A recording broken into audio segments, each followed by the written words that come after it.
Hello friends, आज के lecture में हम एमसीक्यूज के कुछ क्वेश्चंस को सॉल्व करेंगे। एंड में कमेंट में आप भी बताइएगा कि आपके कितने क्वेश्चंस के आंसर सही थे। तो चलिए शुरू करते हैं।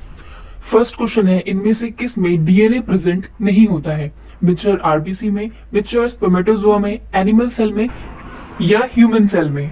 तो इसका करेक्ट आंसर है ए, मेच्योर आरबीसी में डीएनए प्रेजेंट नहीं होता है। क्योंकि एक मेच्योर आरबीसी में न्यूक्लियस प्रेजेंट नहीं होता, तो अगर न्यूक्लियस नहीं होगा तो उसमें डीएनए भी प्रेजेंट नहीं होगा। तो इसका करेक्ट आंसर है ए, मेच्योर आरबीसी में डीएनए प्रेजेंट नहीं होता है। सेकेंड क्वेश्चन है, ब्लड प्लाज्मा में से इनमें से जो ग्लोबुलिन है वो किस चीज के लिए रिस्पॉन्सिबल होता है? ए, डिफेंस मैकेनिज्म में, बी, ब्लड क्लॉटिंग में, सी, ऑक्सीजन ट्रांसपोर्ट में या फिर डी, ऑस्मोटिक बैलेंस में? तो उसका करेक्ट आंसर है ए, डिफेंस मैकेनिज्म के लिए रिस्पॉन्सिबल होता है ग्लोबुलिन। कैसे? देखिए, ब्लड प्लाज्मा में जो मेनली जो प्लाज्मा होता है वो 90 to 92% वाटर से मिलकर बना होता है और 8 to 9% उसमें सॉलिड सब्सटेंस प्रेजेंट होते हैं।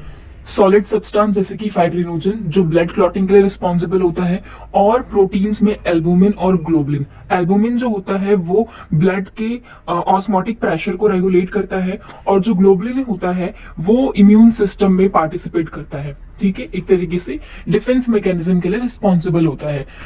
तो इसीलिए सेकंड क्वेश्चन का करेक्ट आंसर है ए, ग्लोबुलिन जो होता है वो डिफेंस मैकेनिज्म के लिए रिस्पॉन्सिबल होता है।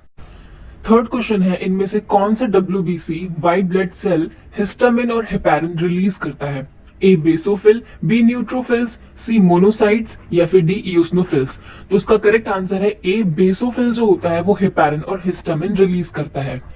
देखिए, आप सबको ये पता ही होगा कि जो हेपारिन होता है वो एक नेचुरल एंटीकोगुलेंट होता है जो हमारे बॉडी में ब्लड को क्लॉट होने नहीं देता। तो ये जो हेपारिन है ये बेसोफिल्स के ग्रैनुल्स से रिलीज होता है। इसके अलावा बेसोफिल्स जो होते हैं वो हिस्टामिन्स को भी रिलीज करते हैं। कब? देखिए, जब भी हमारी बॉडी में कोई पैथोजन एंट्री करता है, ठीक है, अटैक करता है, तो ये बेसोफिल्स जो होते हैं ये हिस्टामिन रिलीज करते हैं। हिस्टामिन का क्या रोल होता है कि जो भी हमारी ब्लड वेसल्स है उसका वेसोडाइलेशन करता है। ठीक है, उस ब्लड वेसल्स को डायलेट करता है जिसकी वजह से ब्लड फ्लो काफी तेज हो सके और ज्यादा से ज्यादा डब्ल्यूबीसी उस साइट पे पहुंच सके जहां पे फाइटिंग चल रही है। सो हेपारिन जो है वो एक नेचुरल एंटीकोगुलेंट है, और जो हिस्टामिन होता है वो ब्लड वेसल को डायलेट करता है, और ये दोनों ही बेसोफिल्स के ग्रैनुल्स से रिलीज होते हैं। तो इसका करेक्ट आंसर है ए, बेसोफिल्स। फोर्थ क्वेश्चन है कि डब्ल्यूबीसी के बारे में इनमें से कौन सी स्टेटमेंट सही है? A, can squeeze through blood vessels, produce only in thymus, C, deficiency leads to cancer या फिर D, do not contain a nucleus? तो उसका करेक्ट आंसर है A, can squeeze through blood vessels. यानी कि जो डब्ल्यूबीसीज होते हैं वो ब्लड वेसल से स्लिप आउट होके बाहर भी चले जाते हैं। लेकिन ये ऐसे कैसे होता है?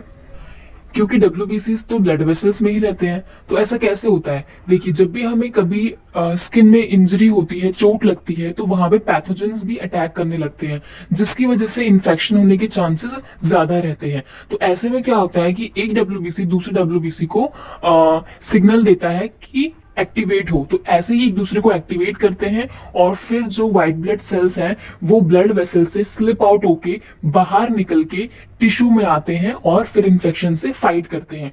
और इस प्रोसेस को हम बोलते हैं डायपैडिसिस या फिर एमिग्रेशन। तो ल्यूकोसाइट्स की ये भी एक खास बात होती है कि वो ब्लड वेसल से स्लिप आउट होके टिश्यूज में भी आ जाते हैं और इन्फेक्शन से फाइट करते हैं। तो इसका करेक्ट आंसर है ए। फिफ्थ क्वेश्चन है, ड्यूरिंग ब्लड कोagulation thromboplastin is released by A, RBC, B, blood plasma, C, leucocytes या फिर डी, डैमेज टिश्यू? तो देखिए, जब भी हमें कभी चोट लगती है तो वहां से खून निकलना शुरू हो जाता है। तो फिर क्या होता है, कोagulation का जो प्रोसेस है, ब्लड कोagulation का प्रोसेस स्टार्ट हो जाता है। तो जैसे ही हमें कट लगती है तो वहां से खून निकलता है। तो जब कट लगता है तो टिश्यूज में भी कट लगता है। ठीक है, टिश्यूज भी इंजर्ड होते हैं। तो जब टिश्यू डैमेज होते हैं तो वहां से एक फैक्टर निकलता है जिसका नाम होता है टिश्यू फैक्टर, जिसको टिश्यू थ्रोम्बोप्लास्टिन भी बोलते हैं। तो इसका करेक्ट आंसर है डी, डैमेज टिश्यू, क्योंकि जब टिश्यू डैमेज होंगे तभी थ्रोम्बोप्लास्टिन रिलीज होगा। सिक्स्थ क्वेश्चन है, the dash produces RBC which transport dash and dash? So इसका करेक्ट आंसर है डी। देखिए, the bone marrow produces RBC which transport oxygen and carbon dioxide. Okay, तो correct answer है D. Seventh question है red pigment present in red blood cells, A haemoglobin, B melanin, C myoglobin या फिर D albumin. So इसका correct answer है A haemoglobin, क्योंकि red blood cell के अंदर जो रेड पिगमेंट प्रेजेंट होता है उसका नाम है हीमोग्लोबिन, और इसी हीमोग्लोबिन की वजह से रेड ब्लड सेल का जो कलर होता है वो रेड कलर का होता है। So correct answer is A haemoglobin. Eight question है iron containing pigment of haemoglobin, A bile, B haem, C globin या फिर डी एल्बुमिन। तो करेक्ट आंसर है बी हीम। कैसे? देखिए हीमोग्लोबिन जो होता है वो दो चीजों से मिलकर बनता है, हीम और ग्लोबिन।